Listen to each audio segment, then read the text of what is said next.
Hello students, स्वागत है आपका आईसीटी वर्चुअल क्लासेस में। मैं हूं कविता, आपकी साइंस टीचर। उम्मीद करती हूं आप सभी अच्छे होंगे और स्वस्थ होंगे।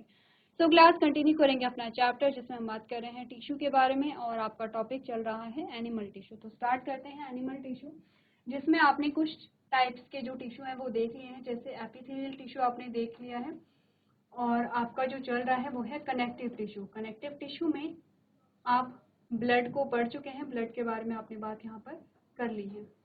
चलिए, तो ब्लड के बारे में हम बात यहाँ पर कर चुके हैं। साथ साथ आपने जाना कि ब्लड के फंक्शंस यहाँ पर क्या क्या होते हैं। अब बात करते हैं लिम्फ के बारे में। बात करते हैं थोड़ा सा लिम्फ के बारे में। तो लिम्फ जो है वो ब्लड जैसा ही एक तरल पदार्थ होता है, या तरल ऊतक हम कह सकते हैं इसे, लेकिन ब्लड से थोड़ा सा अलग होता है। तो एक्चुअली में लिम्फ का फॉर्मेशन ब्लड से ही होता है, लेकिन जो लिम्फ होता है उसमें हीमोग्लोबिन नहीं होता है या आरबीसी नहीं होती है, आप कह सकते हैं। इसीलिए ये क्या होता है यहाँ पे कलरलेस होता है। ठीक है, तो अगर हम बात करें लिम्फ की, तो आपने कहा लिम्फ इज द कलरलेस। आपको क्या बताया गया है?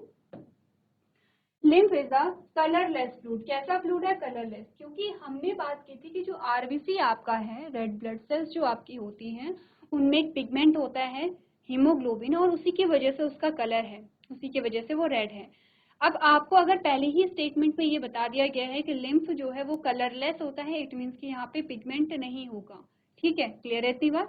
तो आगे बढ़ते हैं। आपने कहा that carries white blood sales, लेकिन इनमें क्या होंगी? व्हाइट ब्लड सेल्स होंगी, यानी कि आरबीसी तो नहीं है लेकिन डब्ल्यूबीसी है।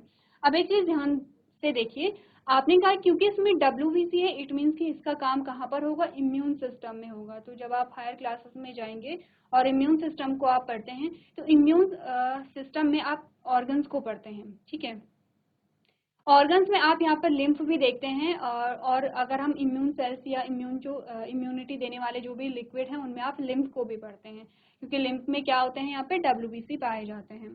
तो लिम्फ जो होता है वो लिम्फ नोड पे आपको मिलता है। लिम्फ से लिम्फ नोड भी यहाँ पर बनती है। तो आपने कहा through out the human body in lymphatic vessels. तो ये ट्रैवल कहाँ करेगा? लिम्फेटिक वेसल्स में। जैसे कि ब्लड वेसल्स में ट्रैवल कर रहा है, वैसे ही लिम्फ भी क्या करेगा? लिम्फेटिक वेसल्स में ट्रैवल करता है। There are lymphoid organs present in the body that produce lymph and together form the lymphatic system. आपने कहा यहाँ पे lymphoid organs present होते हैं बॉडी में, ठीक है, जो lymph को प्रोड्यूस करते हैं यहाँ पर, और lymphatic system का फॉर्मेशन यहाँ पे करते हैं। Some of them are lymph nodes and tonsils. तो कुछ एग्जाम्पल आपके lymph node और tonsils के आते हैं। अब आते हैं इमेज पे, जिसमें आपने कहा lymph capillaries in the tissue space.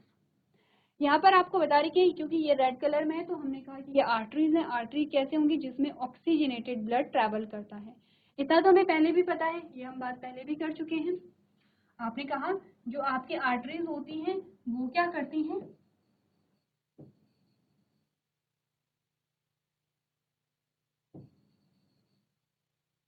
Oxygenated blood इनमें क्या करता है? ट्रैवल करता है। ये आपकी जो वेन आती हैं, इसमें क्या होता है?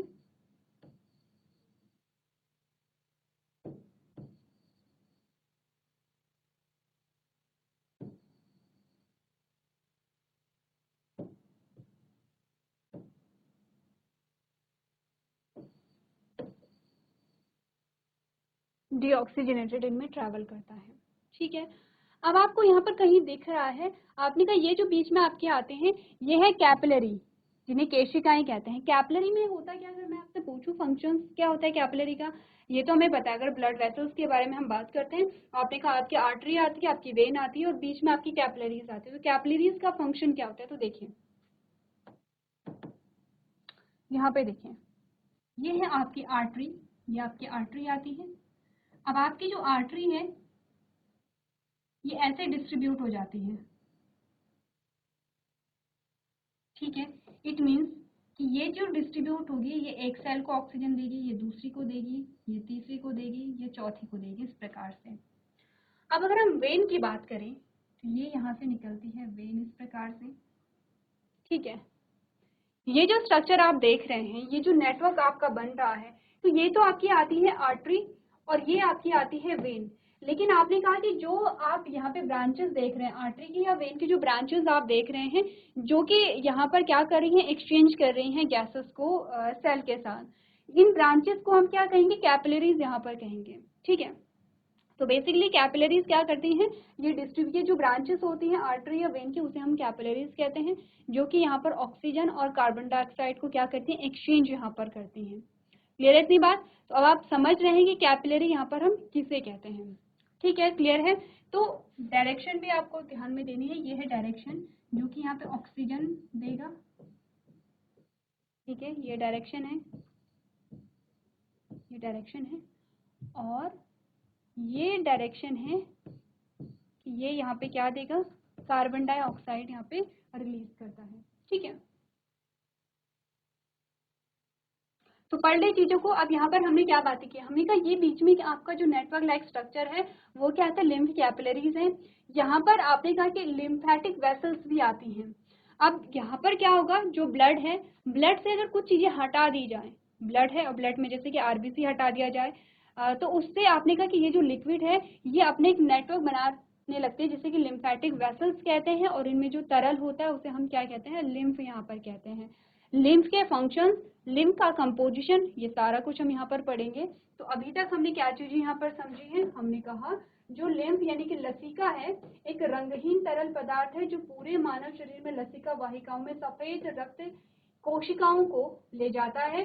शरीर में लिम्फोइड अंग मौजूद होते हैं जो लिम्फ का उत्पादन करते हैं और साथ में लसिका प्रणाली का निर्माण करते हैं। उनमें से कुछ लिम्फ नोड्स और टॉन्सिल्स यहाँ पर आते हैं, ठीक है। अब थोड़ा सा और अगर हम बात करें लिम्फ के बारे में, तो हमने कहा कि लिम्फ में और ब्लड में क्या सिमिलैरिटी है, क्या डिफरेंस है, उसके बारे में अगर हम बात करें तो हमने कहा lymph is similar to blood except for few differences. आपने कहा कुछ अंतरों को छोड़कर जो लसिका है वो रक्त के समान ही होती है, जैसे जैसे हमने कहा इट कंटेन्स ओनली WBC, इसमें केवल क्या होती है, श्वेत रक्त कणिकाएं होती हैं, ठीक है। तो अगर हम अंतर देखें तो हमने कहा क्योंकि ब्लड में आरबीसी भी होता है, इसमें आरबीसी नहीं है। अगर हम समानता देखें तो हमने कहा इसमें भी WBC है और ब्लड में भी WBC है। तो दोनों ही पॉइंट ऑफ व्यू से आपके दोनों ही टॉपिक क्लियर हो रहे हैं। It contains less amount of blood proteins, calcium and phosphorus but more glucose. क्या होता है इसमें, रक्त प्रोटीन, कैल्शियम, फॉस्फोरस कम मात्रा में होते हैं। कंपैरिजन हो रहा है ब्लड की, ब्लड के कंपैरिजन में प्रोटीन है, कैल्शियम है, फॉस्फोरस है, कम होता है, लेकिन ग्लूकोज अधिक होता है, जो ग्लूकोज है वो कम होगा। It flow in one direction only, ये केवल एक ही दिशा में बहता है, जबकि ब्लड आपने का बाय डायरेक्शनल होगा, पूरी साइकिल चलती है इससे, ठीक है। आपने देखा है पूरी साइकिल यहाँ पर चलती है कैसे, अगर एक डायग्राम के थ्रू आपसे पूछा जाए कि कैसे एक पूरी साइकिल चलती है, तो आपने कहा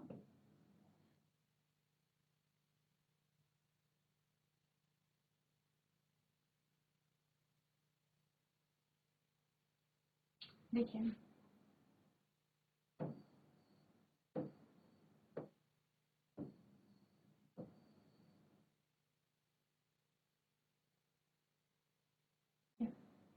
अब आपने कहा कि यहाँ पर अगर हम ब्लड वेसल्स को देखें तो ये ब्लड पंप करता है बॉडी में ऑक्सीजनेटेड ब्लड, ठीक है, और हर एक ऑर्गन को दिया जाता है। यहाँ से जो ब्लड है वो डीऑक्सीजनेटेड होकर के कहाँ जाता है, आपके हार्ट में वापस जाता है। आपका हार्ट फिर से ब्लड को कहाँ पहुँचाता है, लंग्स में पहुँचाता है, और लंग्स से जो ब्लड है वो ऑक्सीजनेटेड होकर के कहाँ आता है, हार्ट में आता है, और हार्ट जो है वो फिर से ब्लड को यहाँ पे पंप कर देता है। एक सबसे सिंपल डायग्राम है ये समझने का कि जो यहाँ पे ब्लड है वो पूरी एक साइकिल में ट्रैवल कर रहा है, एक पूरी साइकिल में ट्रैवल कर रहा है यहाँ पे, ठीक है। डबल सर्कुलेटरी सिस्टम जिसे हम कहते हैं, आप क्लास 10th में इन्हें क्या करेंगे, डिटेल में समझेंगे।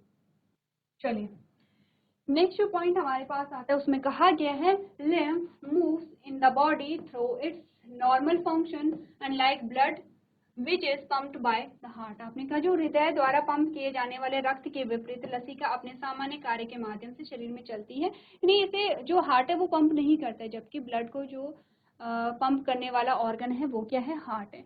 तो ये कुछ बेसिक से डिफरेंस या इन्हीं में से आप कुछ समानताएं भी यहाँ पर देख सकते हैं लिम्फ और ब्लड में। तो जल्दी से आप लोग क्या करेंगे, इसे रीड कर लेंगे।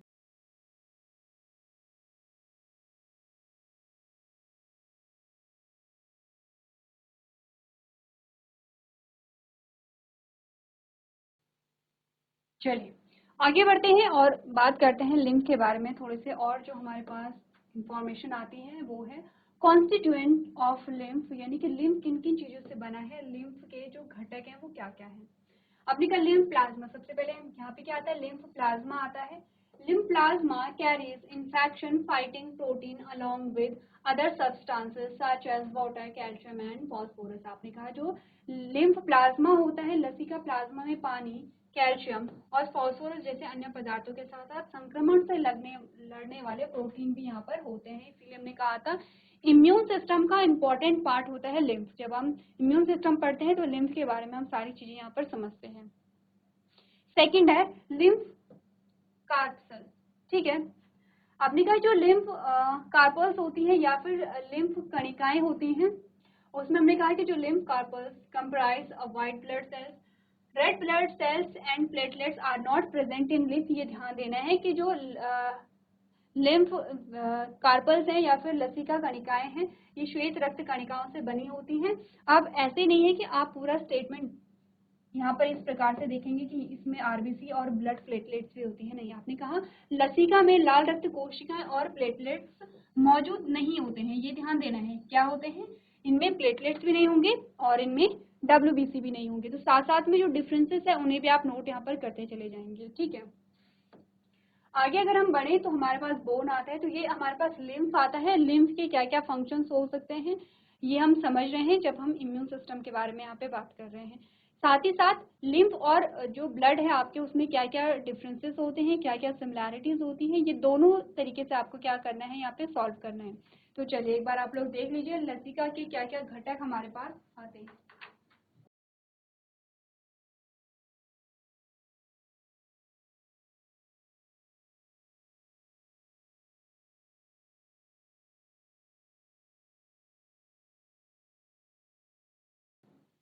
चलिए अब हमारे पास सेकेंड जो यहाँ पर कनेक्टिव टिश्यू का टाइप आता है दैट इज बोन। जैसे कि अगर हम वापस अगर यहाँ पर जाते हैं तो हम देखते हैं कनेक्टिव टिश्यू में आपके पास फ्लूइड आपने कर लिया जिसमें ब्लड और लिम्फ की आपने बात की। हम बात करेंगे स्केलेटल के बारे में जिसमें आपकी बोन और कार्टिलेज आती है। तो अब हम समझते हैं कि जो आपकी बोन है वो भी एक प्रकार का क्या है, टिश्यू है, ठीक है। समझना ये है कि बोन का जो कार्टिलेज है वो किस प्रकार से बना होगा, क्योंकि बोन आपके हार्ड और रिजिड पार्ट्स होते हैं, ठीक है। और यहाँ पर उनका जो मैट्रिक्स होता है वो भी क्या होगा, टफ होगा। अगर फंक्शन के बारे में बात करें कि बोन के क्या फंक्शन होते हैं, तो बोन के फंक्शन हमें अच्छे से पता है। जैसे कि हमने कहा कि हड्डियों का एक जब ढांचा बनता है तब जाकर के आपने कहा एक प्रॉपर जो बॉडी है उसका फॉर्मेशन होता है। इट मीन्स कि अगर हम कहें हमारी बॉडी को फ्रेमवर्क देने का जो काम है वो बोन का ही है। जब बोन्स अरेंज होती हैं और एक स्केलेटल सिस्टम यानी कि कंकाल तंत्र बनाती हैं तब हमें एक फ्रेमवर्क मिलता है और तब जाकर के बॉडी का फॉर्मेशन होता है। पहली चीज तो ये है। दूसरा आपने कहा जो आपके सॉफ्ट डेलिकेट और मोस्ट इम्पॉर्टेंट जो ऑर्गन्स होते हैं, जैसे आपका हार्ट है, आपका लिवर है, आपकी किडनी है, आपके लंग्स हैं, आपका ब्रेन है, ये सारे जो पार्ट्स होते हैं उन्हें प्रोटेक्शन जो देता है वो आपका बोन ही देता है। जैसे कि आपने कहा कि आपके जो लंग्स होते हैं वो रिब केज में होते हैं, ठीक है। आपका जो ब्रेन होता है वो स्कल में होता है। वैसे ही आपके जो अदर ऑर्गन्स होते हैं वो भी क्या होते हैं, जो बोन है उन्हें प्रोटेक्शन देते हैं। जो कि जैसे किसी को चोट लग जाती है, हम गिर जाते हैं, तो ऐसा तो नहीं होता है कि इंटरनल ऑर्गन एकदम से डैमेज हो गए हैं। हाँ, अगर बहुत ज़्यादा चोट लगी है उसकी बात अलग है, बट नॉर्मली हम देखते हैं कि हमें ऐसी कोई चोट नहीं लगती है। तो क्या हो रहा है, आपके जो बोन्स हैं, बोन के अंदर क्योंकि आपके जो डेलिकेट जो ऑर्गन्स होते हैं, ठीक है, वो क्या होते हैं, सेफ रहते हैं। तीसरा हमने कहा मूवमेंट में बहुत इंपॉर्टेंट है आपकी बोन्स। आपके बोन में जो जॉइंट्स हो रहे, जॉइंट्स पाए जाते हैं, जॉइंट्स आपने देखे हैं क्लास 6 में आपके पास बॉडी मूवमेंट करके एक चैप्टर था जिसमें आप डिफरेंट जॉइंट्स के बारे में बात करते हैं। तो जो जॉइंट्स होते हैं, जैसे कि फॉर एग्जांपल ये मेरा हाथ है, अब मैं हाथ को फोल्ड कर पा रही हूँ क्योंकि मेरे यहाँ पे क्या है, जॉइंट है। मैंने कहा ये आपका जो कलाई है आप इसे इससे मोड़ पा रहे हैं क्योंकि यहाँ पे क्या है, जॉइंट्स। आपकी जो फिंगर्स हैं आप इस प्रकार से उन्हें फोल्ड कर पा रहे हैं क्योंकि यहाँ पे जॉइंट्स हैं। तो आपने कहा मूवमेंट में हेल्प करती है। यहाँ पर जो मसल्स होती हैं और जो आपकी बोन होती है वो आपस में मिल करके मूवमेंट में क्या करते हैं, हेल्प करते हैं। तो ये कुछ फंक्शंस आते हैं यहाँ पर बोन के। अगर हम पढ़े बोन के बारे में तो हमें क्या क्या चीजें बताई गई हैं। आपने कहा bone form a framework of the body over which the muscles are wrapped together, यानी कि हड्डियां शरीर को एक ढांचा प्रदान करती हैं या ढांचा बनाती हैं जिसके ऊपर मांसपेशियां आपस में लिपटी रहती है, एक पूरी बॉडी का फॉर्मेशन होता है। The bone tissue is strong and inflexible, आपने कहा हड्डियां मजबूत होती हैं और इनफ्लेक्सिबल होती हैं। इनफ्लेक्सिबल का मतलब है कि इनमें फ्लेक्सिबिलिटी नहीं होती है। सिर्फ आपने देखा होगा सिर्फ आपके जॉइंट से ही मूवमेंट हो रहा है, ऐसे तो नहीं ये पूरी बोन है, ये पूरी बोन है। अब ऐसे तो नहीं कि मैं इस अपने हाथ को बीच से भी फोल्ड कर लूं, फोल्ड सिर्फ यहाँ से होगा, फोल्ड यहाँ से नहीं होगा। तो इनफ्लेक्सिबल का मतलब है कि कैसे होते हैं, हार्ड है, टफ है, रिजिड है, फ्लेक्सिबिलिटी नहीं होगी, लचीलापन नहीं पाया जाएगा, फोल्ड वहीं से होगा, मूवमेंट वहीं से होगा जहां पर आपको जॉइंट मिलेंगे, ठीक है। देयरफॉर द बोन सेल्स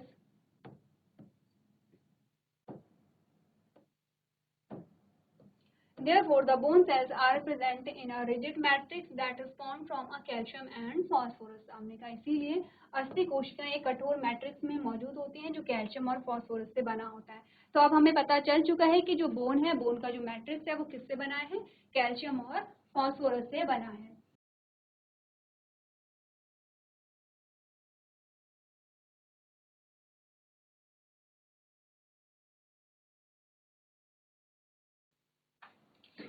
चलिए, तो बोन के बारे में हम और भी चीज़ें यहाँ पे डिस्कस करने वाले हैं, जैसे कि आपने कहा कि जो बोन्स होती हैं वो कितने टाइप्स की होती हैं, ठीक है।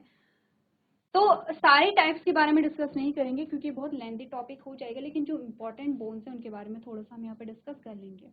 तो आज के सेशन में हम इतना ही करेंगे। अभी तक क्लास में बने रहने के लिए आपका धन्यवाद।